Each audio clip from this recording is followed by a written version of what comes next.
Coming up, the Islamic State's secret plan to conquer Rome. They think they're going to be able to do within the next 5 years. And usher in the end times. By the year 2025, it hopes to bring about Armageddon. And then, but money was flying everywhere. Addicted to stripping. How do you say no to that? Watch what scared her off the stage. And that set off this reign of terror in me. On today's 700 Club.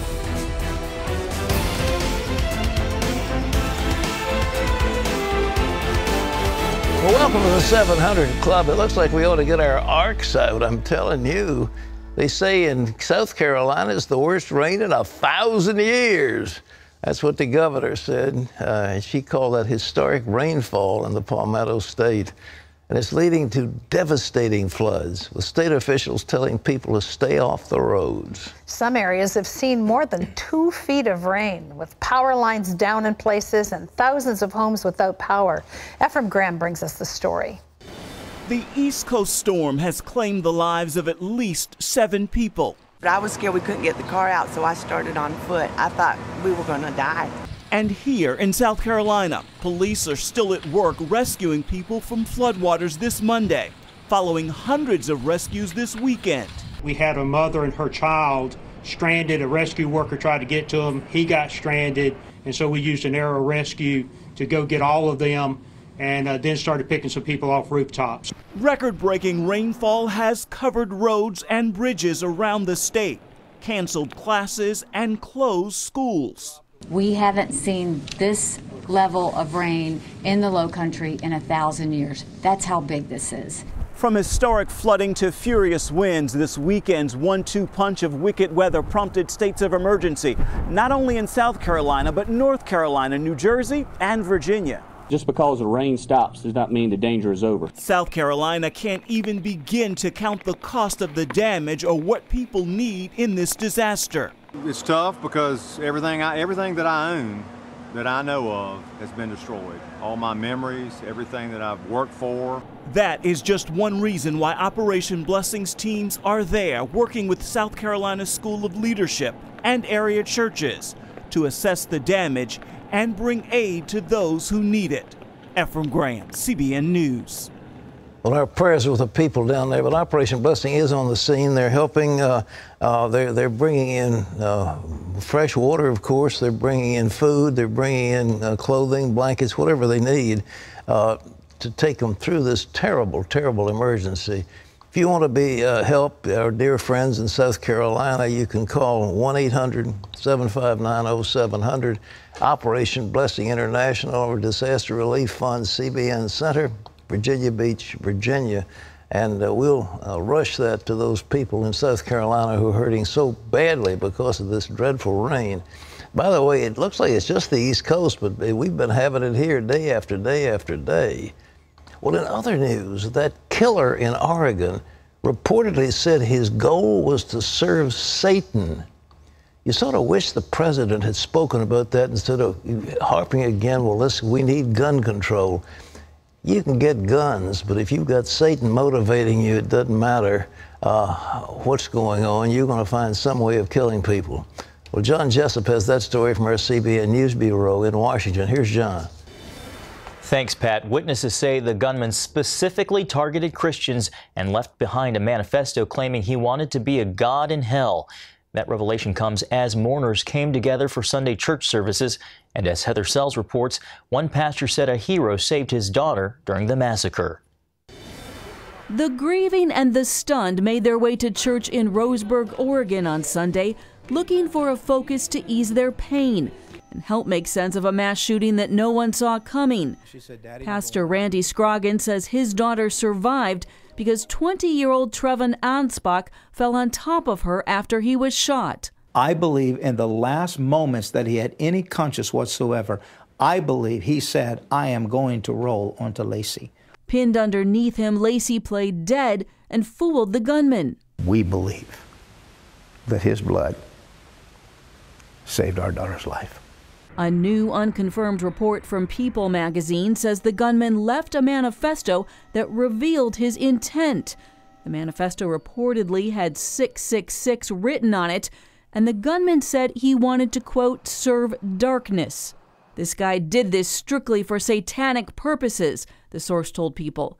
He did it to become a god in hell. He wants to be evil. That is his goal, to serve Satan. But in his sermon, Pastor Scroggins told his congregation he's not thinking about the gunman. If you focus on the shooter, if you focus on him, now that he is dead, you will be sucked into believing that evil is gone. But I'm here to tell you, he is dead and evil is still alive. So I don't focus on him. I realize that there is something far worse than him. It is the evil that controlled him. I have good news. Evil was at the cross. Evil took the life of Christ. But 3 days later, Christ came out of the grave. Heather Sells, CBN News. Pat reminds me of the passage, "O death, where is thy sting?" That's right. Well, you know, folks, I want to say it as clear as I can. Probably restricting automatic weapons, these big, heavy automated machine guns and so forth, isn't the worst thing in the world. But there's no law that's going to be passed. There are 300 million guns in the nation. You're not going to keep people from getting guns. And those gangs used to make those little zip guns. They would make them up if they didn't sell them. So it isn't a question of any more laws in Washington. What is needed, and I think this is important, the vast majority of these mass killings are done by people who are on some kind of psychotropic medicine. And I think we must go and do a study to see how many of these things are being prescribed and how many are being misused. That's where we start. And then how are you going to keep somebody? He's a Satanist. But to come out right off the bat, the president immediately hits the airwaves and says, well, we need gun laws. What gun law is going to stop satanic activity? That's what it is. But do you hear the president saying, well, we ought to stop Satanism? Of course not. John? Pat, here in Washington, Utah Congressman Jason Chaffetz is mounting a challenge against House Majority Leader Kevin McCarthy for Speaker of the House. On Fox News Sunday, Chaffetz told the voters, said the voters who put a Republican majority in the House want a leader who will challenge the status quo and unite the party and make the Republican case to the public. I think they want a fresh face and a fresh new person who's actually there at the leadership table in the speaker's role. You've got to speak. You've got to be able to articulate the Republican message to the American people and take that fight to the president. But you also have to bridge internally. Now, Chaffetz, who's the chairman of the House Oversight and Government Reform Committee, said McCarthy and other House leaders don't deserve an automatic promotion. McCarthy angered House conservatives last week when he suggested the committee investigating the Benghazi attacks had hurt Hillary Clinton politically in her bid for president. He later apologized. ISIS is advancing its mission of destroying historical sites in Syria. Syrian activists say militants have now destroyed the centuries-old Arch of Triumph in the city of Palmyra. The nearly 2,000-year-old arch was one of the most recognizable sites in the city. Palmyra contains the ruins of one of the most important cultural centers of the ancient world. The city linked the Roman Empire to Persia and the East. UNESCO recognizes the city as a World Cultural Heritage Site, but ISIS has been destroying historic sites across the territory it controls in Iraq and Syria since May. Well, Israel has taken the unprecedented step of preventing Palestinians from entering East Jerusalem's Old City, where the Al-Aqsa Mosque is located. The move comes after a Palestinian terrorist murdered a rabbi and an off-duty soldier and wounded a woman and her toddler son near the Lions Gate in Jerusalem's Old City on Saturday evening. The terrorist was shot and killed, and Israeli police stepped up security measures in the area. The Old City is only open to residents of the Old City, and this is a drastic measure that's being taken in order to make sure that there are no further attacks during the Jewish festival, where you can see thousands of people are visiting the Old City. Our police units are in and around the different areas at the moment. Over the weekend, the Israeli Defense Force arrested suspects in the drive-by shooting murder of an Israeli man and his wife on Thursday. Their 4 children, ages 4 months to 9 years old, were in the back seat of the car. The attacks are the latest in an escalation of Palestinian terrorist violence against Israelis, including rock throwing, stabbing, and shooting attacks. The group Islamic Jihad also released a video threatening to resume suicide bombing attacks. Well, can Earth be saved from an asteroid impact? That's what an upcoming space mission has been set up to find out. Newser reports the mission is a joint effort between the United States and Europe. The plan is to crash a probe into an asteroid that is 525 feet wide and see if the impact will change the asteroid's path, according to ITV News. The mission won't take place until the year 2022, but scientists hope to learn more about asteroids and whether they can successfully deflect them away from the Earth if they're headed our way. Pat, sounds like science fiction to me. Or science fiction. It sounds like a book I wrote called The End of the Age. It does. That's exactly what I thought as he was talking about it. That was quite a story. And our producer is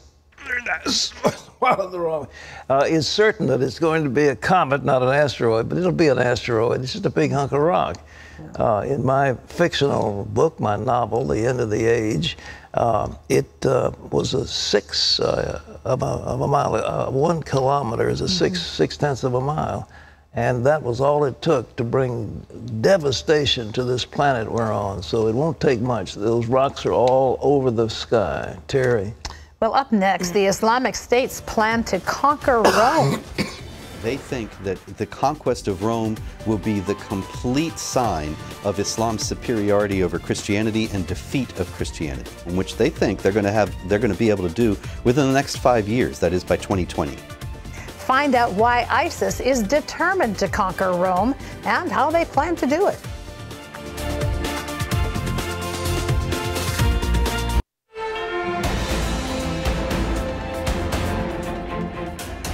Is Islam a religion, or is it a political movement, or is it a religious political movement?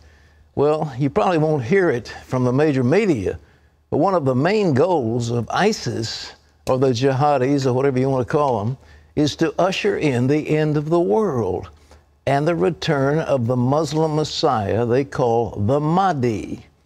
A key part of their savage plan is conquering the city of Rome. Rome. And believe it or not, ISIS has a strategy to do it. This is an amazing report that Dale Hurd is going to bring you right now. The Islamic State has a plan to conquer Rome.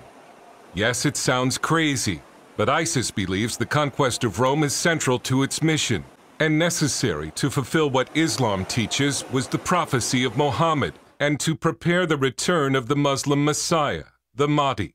Robert Spencer is the author of The Complete Infidel's Guide to ISIS. ISIS thinks that Rome is one of its primary goals and that it is in its timetable. It has a timetable wherein in the next 10 years, by the year 2025, it hopes to bring about Armageddon, the final struggle between good and evil, or between the Muslims and the non-Muslims. And that one of the chief stepping stones to that Armageddon battle is the conquest of Rome, which they think they're going to be able to do within the next 5 years, that is by 2020. Muslim scholars say Muhammad prophesied that the two great Roman cities would be conquered, Constantinople and Rome. Constantinople today is Istanbul, a Muslim city. Rome remains to be conquered. Once Rome is conquered, in this view, within the next 5 years, and then Israel will follow shortly after. They also believe that during this time period, they're going to conquer Saudi Arabia and Iran. Now, before you laugh, consider that phase 1 of the Islamic State's plan to take Rome may already be underway, flooding Europe with ISIS fighters under the cover of the refugee crisis. They're not talking about doing it by conventional armies. They're talking about doing it by overwhelming these lands with sympathizers from within and an influx of other people from outside. The Islamic State reveals part of its plan in its publication, Black Flags from Rome. It will use sleeper cells and expects to get help from Muslims serving in European armies and from non-Muslim sympathizers. It also wants to fire missiles into Italy that it has captured on the battlefield. This is a threat that is hard to be concerned about for Italian and foreign policy expert Emanuele Ottolenghi. The concern should be commensurate to the reality of the threat. The Islamic State does not pose that kind of a threat today. He says Europe faces more pressing problems because of ISIS. I think that the much larger threat that we are concerned with in Europe is with the lone wolf terrorist who plots a terror outrage against a school, against a supermarket, against a shopping mall, against an airport. And it is hard to see how ISIS could conquer a city of 3 million people in a nation of 60 million people.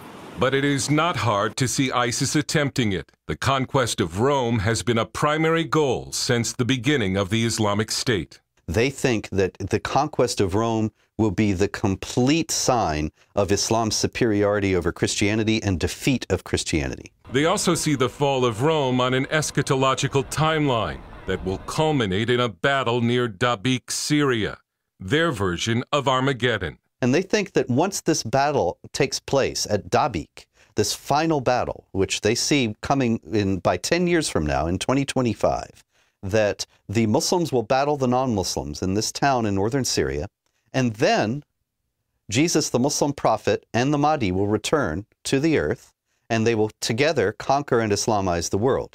If their plan for Rome succeeds, ISIS says it will throw homosexuals from the top of the Leaning Tower of Pisa. But the chief target is Vatican City in Rome. And the main event, as they see it, will be the beheading of the Pope in St. Peter's Square, broadcast and live streamed to an international audience. There was a Polish convert to Islam recently who has joined the Islamic State, and he said, once we take Rome, we're going to carry out mass beheadings in St. Peter's Square.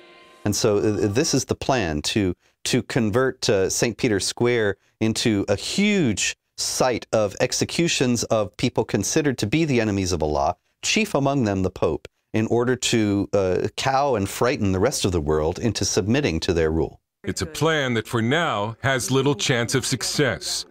But in his new book, The ISIS Apocalypse, author and expert William McKent says ISIS has recently taken a longer-term view of the conquest of Rome and the return of the Mahdi, and is willing to wait in order to build up its forces. ISIS is already next door to Italy in North Africa.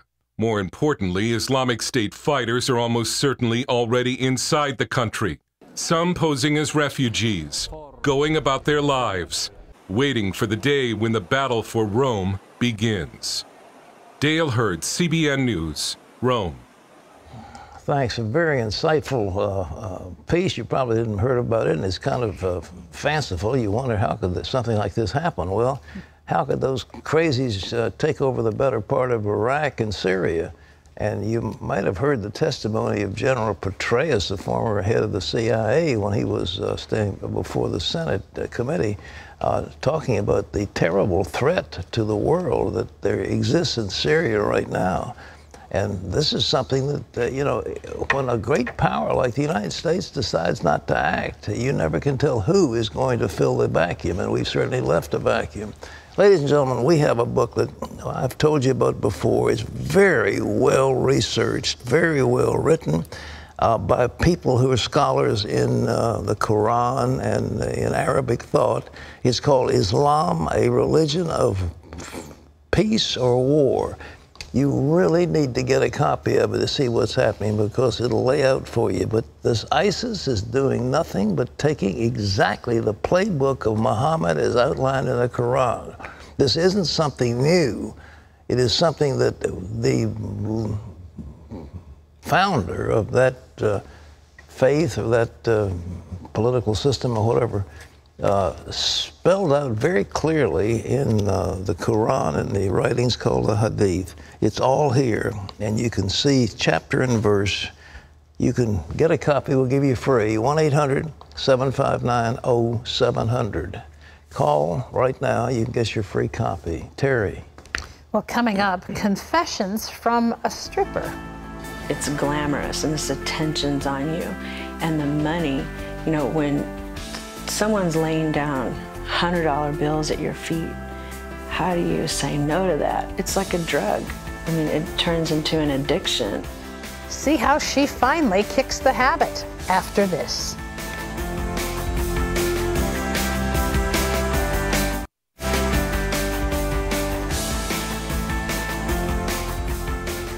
To most of us, the so-called sex industry is tawdry and cheap and vulgar and all the other things you could say about it. But a girl named Dana Cordillo loved being a stripper. She loved the glamour. She loved the attention. And most of all, she loved the enormous amount of money she made. And after 7 years, Dana was addicted to that lifestyle. But by then, she decided she'd had enough of it. I remember walking up the stairs and seeing lights everywhere. And it was very, very dark. But money was flying everywhere. I mean, money was everywhere. It was survival that compelled Dana Cordillo to step onto a stripper stage for the first time. And the thing that hit me was my bills.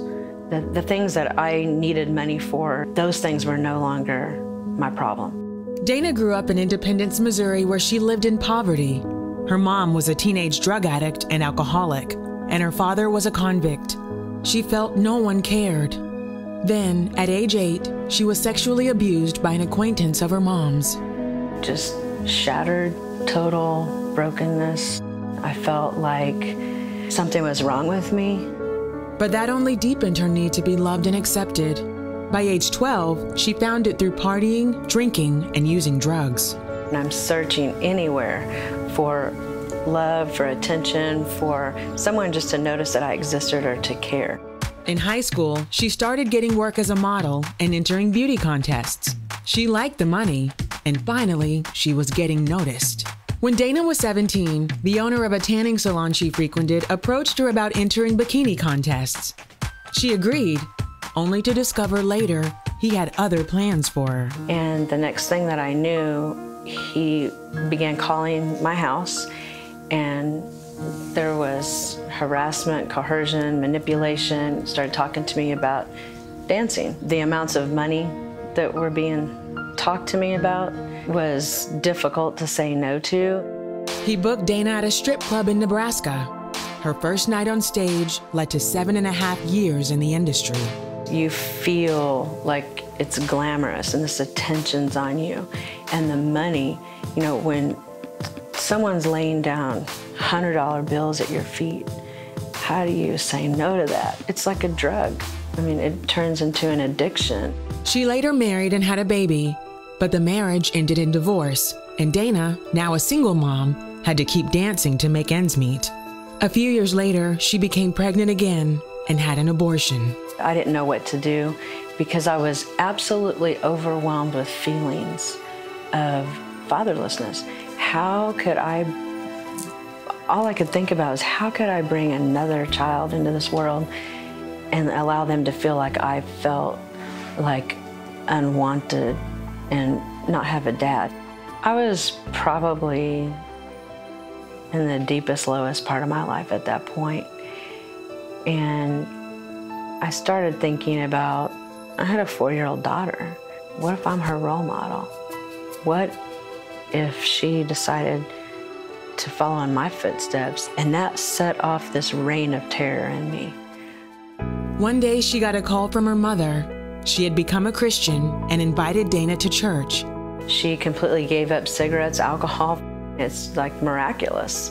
And watching that transformation process happen, it caused me to go and see what's happening. When my feet hit the carpet in that place, I felt this incredible rushing power. It was like electric ocean waves just over and over and over. And I wanted to go forward. I had that drive and that desire to go forward, but I started to hear this whisper, you don't have a plan for that. You better not go down there and commit to that. And I was reminded about what I needed to do to make money. And so it caused me that day to walk back out the door. The next Sunday, Dana went back to the church. I went straight to the altar and fully surrendered my life, and my life's never been the same again. I cried out to God and said, please help me. If you are real, please come in and invade me, invade my life, invade my heart, show me what to do, and I will do it. I felt this real, authentic encounter with him. It created this drive and this passion to change because he says, I am your father. You're not fatherless. For the first time, Dana felt loved.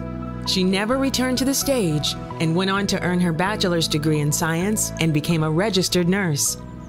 Today, she works in full-time ministry and is married to Rocky, a youth pastor. Dana tells her story in her book titled Surrendered Showgirl. She reaches out to women in the sex industry through her ministry, Lions Beauty Queens.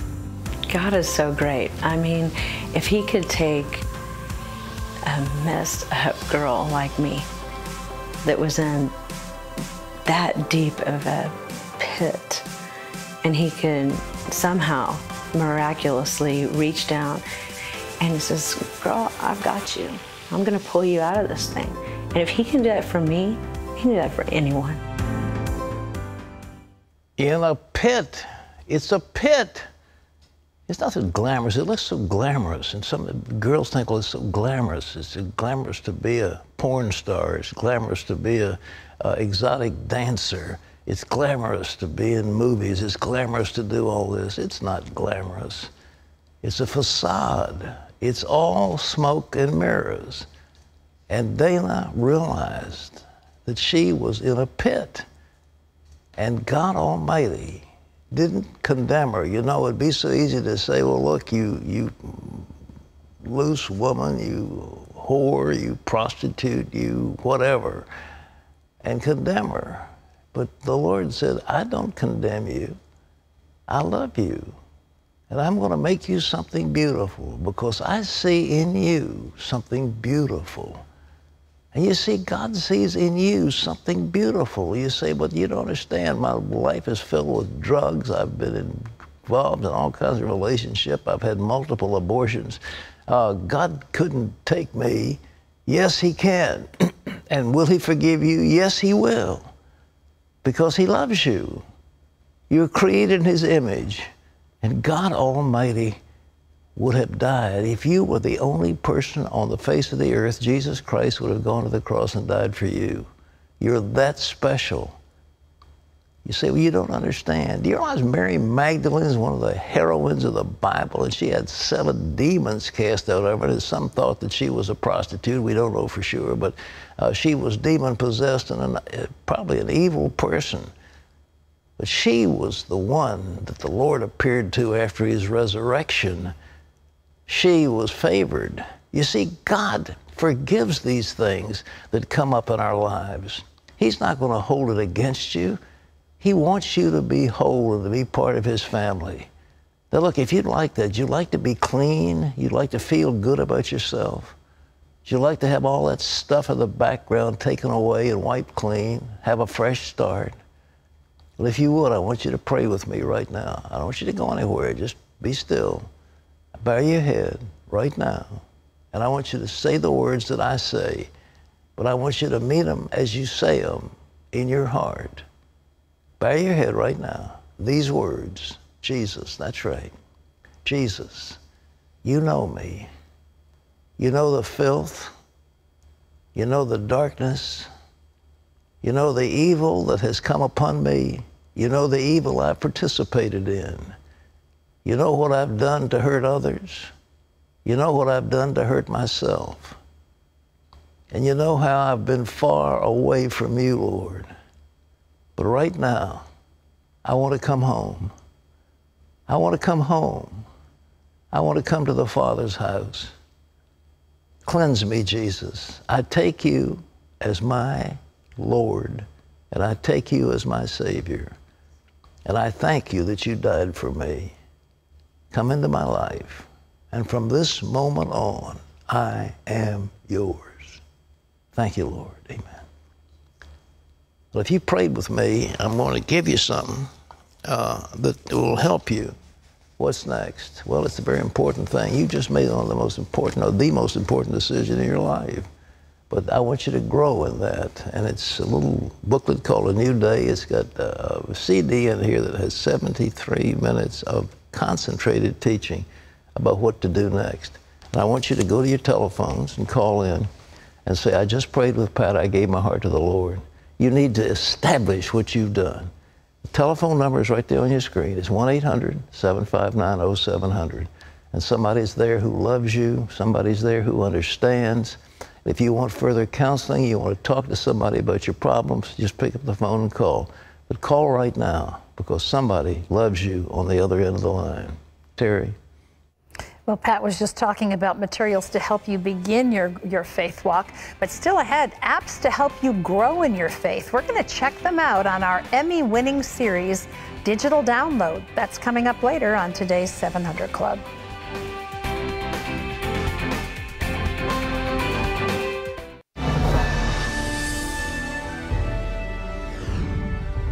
Welcome back to Washington for this CBN News Break. The governor of North Carolina has signed a bill into law approving the eventual placement of a statue of evangelist Billy Graham in the U.S. Capitol. The bill asks a congressional committee to eventually approve a likeness of Graham for the National Statuary Hall in Capitol Hill. Franklin Graham says it's a great honor, but his father thinks it's too much Billy Graham, and he would prefer people gave their attention to God. Each state gets 2 statues. They can only be installed after the person has died. Billy Graham turns 97 next month.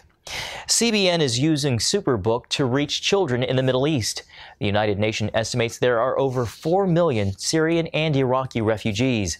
Recently, CBN held events in a refugee camp where more than 300 children enjoyed watching Superbook's In the Beginning episode, memorizing scripture, playing games, and listening to a lesson from Superbook's new curriculum. Superbook's new Church Edition curriculum is an elementary Bible study program that provides spiritual, biblical, and faith guidance to children. Well, you can find out more about what CBN is doing around the world by logging on to cbn.com/international. Pat and Terry will be back right after this.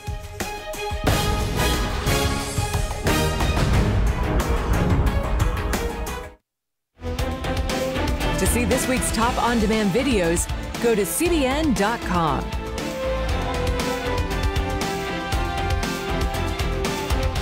Last year, a battle between Russian insurgents and the Ukrainian army left Olya and Alexei and their 3 children with no home and no way to earn a living.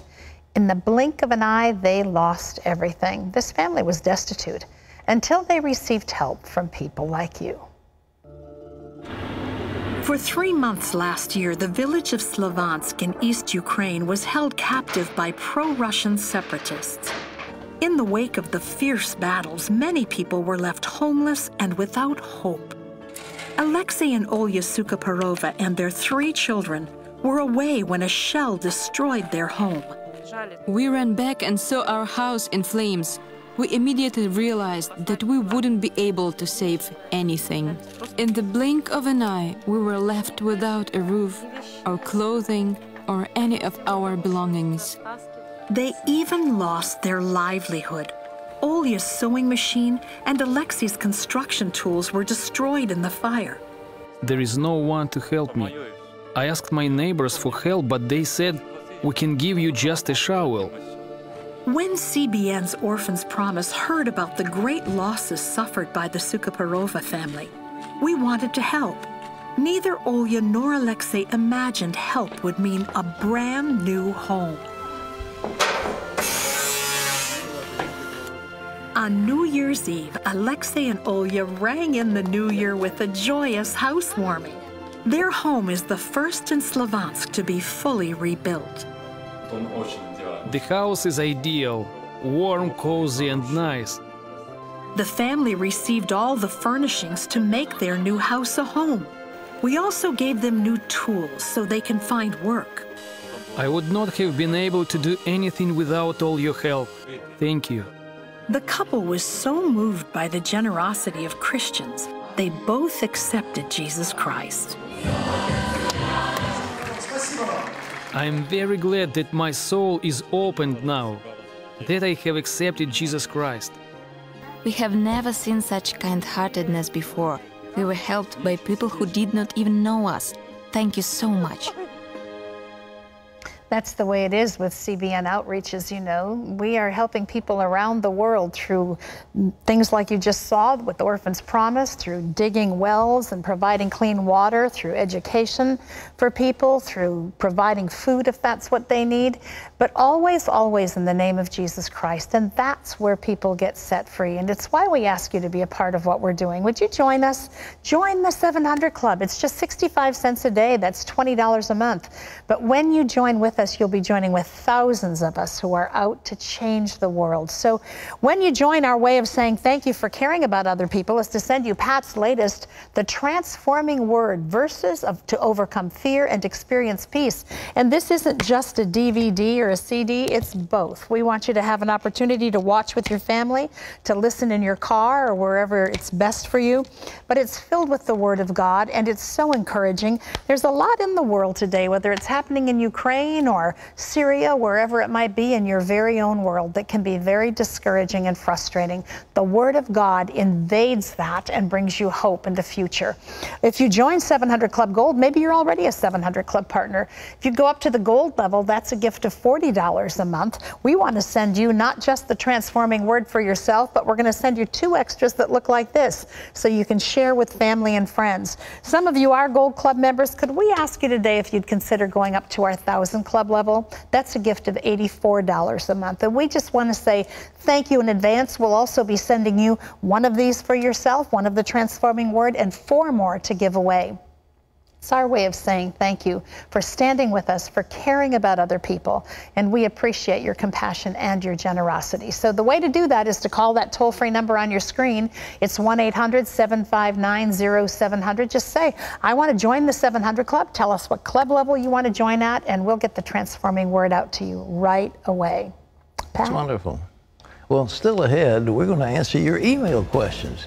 Judy said, with what's going on in the world, and especially China, should I take money out of my bonds, IRA, in the bank? And if so, what should I do with it? Ha! I'm not sure I'll answer it, but I'll give it a shot right after this.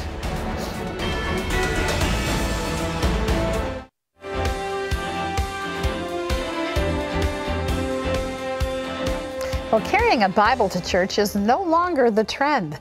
A majority of Christians are now using their cell phones instead, not just to read the Bible, but also to deepen their faith in other ways. In this edition of Digital Download, here are some apps that can help you draw closer to God.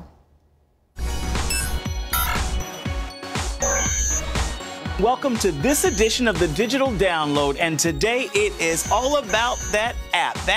Yes, and in part it's because you have asked for it. And joining us now is Caleb Kinchell, our social media and digital contributor. Caleb, what you got? So, well, this first app was suggested to us by one of our viewers, Stephen L. in Virginia Beach, Virginia. Now, Ephraim, oftentimes it can be difficult to put your faith into words. Indeed. Well, this app helps you with that, and it's called Dare to Share.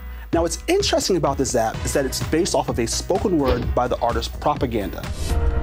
This is the gospel. God our sins, paying everyone life.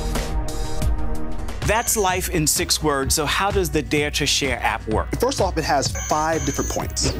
Why to share, what to share, how to share, plan to share, and share now. Of all those, what do you think is the most useful? The most useful part would probably be the how to share, because it gives you insight into other people's belief systems so that you can kind of get the conversation going and even find similarities. So what's the next app? All right, Ephraim, the next app is called GoTandem. Now, these guys did a lot of research. They surveyed 100,000 people in 20 countries over the course of 7 years. Wow, a lot of research. What did they find in all that research? Well, they found that the dominant factor in people's spiritual growth were people that engaged in the Bible at least 4 days out of the week, minimum. Yeah, okay, engaged in the Bible. So hug it, sleep with it under my pillow. What does that mean, engaging my Bible? By engaged, it simply means people that will read, reflect, and then respond in some kind of way. It sounds like the keys to breaking a bad habit. You know, it actually is, because according to their research, they found that in order to break a bad habit, you need about 3 key things. Okay. motivation. It means that you just want to do it. You need tools. So we're talking about smartphones, tablets, these are our tools. And then you need a trigger or like a bell to kind of remind you. An alarm. Yeah, an alarm. So Go Tandem functions like the alarm that you're missing for that spiritual growth. How exactly does it work to do that? Yeah, very simple. Basically, you start off with a spiritual profile. So you take about 6 questions about, you know who you are, what you're dealing with, and then from there, it creates a profile on you. Now, once you get your profile, it will send you short stories and verses to encourage you throughout the day. All right, that's pretty good. So Caleb, what's the third and final app? Third and final app is called iDisciple, and this is actually $4.99 a month for a subscription. All right, so this one's gonna cost you, the other 2 are free. Tell me, what's this app involved? Well, think of this app like the IKEA of Christian content. All right, how so? How so? This app has 75,000 bits of content updated. So tell me about this content, what is it? Well, similar to Go Tandem, you create a spiritual profile. Based off that profile, instead of just giving you Bible verses or encouraging stories, you're getting top sermons from some of the best speakers. You're getting podcasts. You're getting a streaming music service without any commercial interruptions. You're getting contests. So just tons more content. So it's kind of like whatever the best way is for you to learn or grasp something, it's got it free. Right, so if you're trying to learn and trying to grow, this app is definitely one for you to check out. All right, that's gonna do it for this edition. I'm Ephraim Graham. And I'm Caleb Kinchlow, and this is your Digital Download. You can watch more segments from our Emmy-winning series, Digital Download. If you'd like to do that, all you have to do is log on to cbnnews.com. Wonderful information. You know, I like ebooks. And I have so many of those things. I read like crazy, and I read fast, and but it's really very convenient. You get a download of a book, Kindle or whatever, and here it is. And so you just hit the thing and you turn the page and you can, boom, you fit it. And then, well, so many people traveling and waiting in places. It's such a convenient way to read. You got your tablet, and it's I'm all for it. All right, some questions. Okay, time to bring it on for today. Pat, this first one comes from Judy, who says, with what is going on in the world, and especially China, should I take money out of my bonds, IRA, in the bank? If so, what would I do with it? Should we be taking some out for a soon-coming collapse? Everything I have is paid for. I have invested conservatively and have some money in IRAs and some in an annuity that just matured. 3/4 has already been taxed. I have a home and a park model RV and at a small lake. I'm a widow and could really use this advice. Sounds like she's doing well. You don't need any advice from me. I think you ought to be giving it to somebody else. You've really managed properly. Look, the world has gone through convolutions in the past. We had a Great Depression. We've had World War I, World War II, and maybe this is in the edge of World War III. Nations have risen and nations have fallen, and you know, certain things work true. And I think that, like it or not, well-managed, sound equities, sound corporations in the United States have done very well over the years. Now, there have been some dips, but on the long haul, I think companies that pay dividends and have the resources to continue to pay them. Now, there's some that are in fads, and they're going to, you know, the fad will be over. There's some that are in dying industries. You know, I heard of one man, he's a legend in West Virginia. He had all these coal companies, coal mines. So he sold them to, I think it was a Russian. He got $530-some million for them, okay? So a couple of 3-4 years later, the value of coal mines, thanks to the Obama administration, have been terribly impaired. So this gentleman, who we think is such a genius, offered his, you know, the person who'd bought his company, he said, I'll give you $5 million for it. And the guy said, okay, you can take it. So he bought all these coal mines back for $5 million. So you think coal's pretty good stuff, but it's gone down. But nevertheless, he now has something that he bought very cheaply, and it's going to go back up again. That's what happens. It goes up, and it goes down, and it goes up, and it goes down. So, you know, the Federal Reserve has destroyed interest, have destroyed the earning capacity of savers. But I still like these companies that pay dividends. And I think if you can find the so-called master limited partnerships that are well preserved, that they've been hammered pretty badly recently too, but nevertheless they're low enough down now, and you're getting a pretty good return, so you might get 6, 7, 8%. That's where I'd put some of it. But you're diversified. You've got real estate, you've got everything paid for, you've got an annuity, you've got all kinds of things. You don't want to start going speculating with it, but that's where I would do it. And you can keep some in cash because you'll probably need it. The dollar has done very well just leaving it in dollars. Okay. Okay, this is Lily, who says, I've been married for 12 years and do not have children. My husband has 5 from his previous marriage, and now he has a 1-year-old grandson that he has started visiting every Sunday in a town nearby. I strongly disagree, since that's his only day off, and I think he should have a desire to spend it with me sometimes. I'm thinking about divorce. Am I wrong? Yes, you're wrong. There's no ground in the Bible to divorce a husband because he spends time with his grandson. I mean, that's just not exactly. Go with him. Yeah, well, yes. I think Terry just said it. Maybe that's what you've got to do. Man, that's tough, though. Make it so much fun that when he wants to be with you, I think, you know, we think, well, I've got him hooked, and he's signed the papers. And you know, it doesn't work that way. There has to be ongoing romance. There has to be the never-ending courtship. Always love, always, you know, you send flowers, you give perfume, you give compliments. There's got to be loving and hugging and kissing. She wants time, yeah. She wants time with yeah, him. Well, time. But I mean, over and over again, that's what's got to be. And you can't. But I don't know why this man prefers his grandson to you. I mean, I don't know you, I don't know him. But it does seem that he wants to spend time with his wife. But no, that's not ground for divorce. That was your question. No. Yes. Okay. Okay, this is Antoinette, who says, I've recently sold our family home. Do I give a tithe or a first fruits offering? And if a first fruits, then at what percentage? I think the tithe, you figure the profit. I mean, you know, you sold a home. What was the value? How much did it cost to you? I mean, and you could tithe the profits, and I think God will bless it. All right.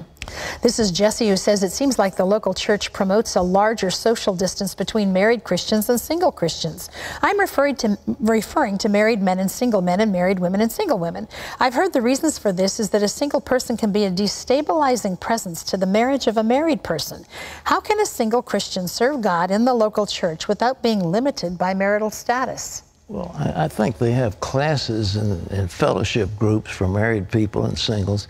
Of course, the interests are different, but there shouldn't be any division. Of course, you're married, they shouldn't prohibit you from teaching, and you're single, they shouldn't prohibit you from teaching. And to say, well, they're destabilizing, that's nonsense. But I do believe that, you know, it's appropriate to. Your interests are different. I mean, a housewife is going to talk a little differently than a single girl is going to be talking. A single girl is thinking about boyfriends and getting married. The housewife's thinking about how to maintain her home and her children. It's a different thing. Yeah. Okay. Well, that's all the time we have for today, but we love receiving questions from you, so please feel free to send them to us. You can just email them to us, and we'll try to answer them on the program. Well, our time is up. Thank you so much for being with us. We really appreciate you. And we leave you with today's Power Minute from Psalm 31. Be of good courage, and he shall strengthen your heart, all you who hope in the Lord. Well, on tomorrow's program, we've got a man with a crippling back pain is supernaturally healed in an instant. You don't want to miss it. For Terry and all of us, this is Pat Robertson, and we will see you tomorrow. Bye-bye.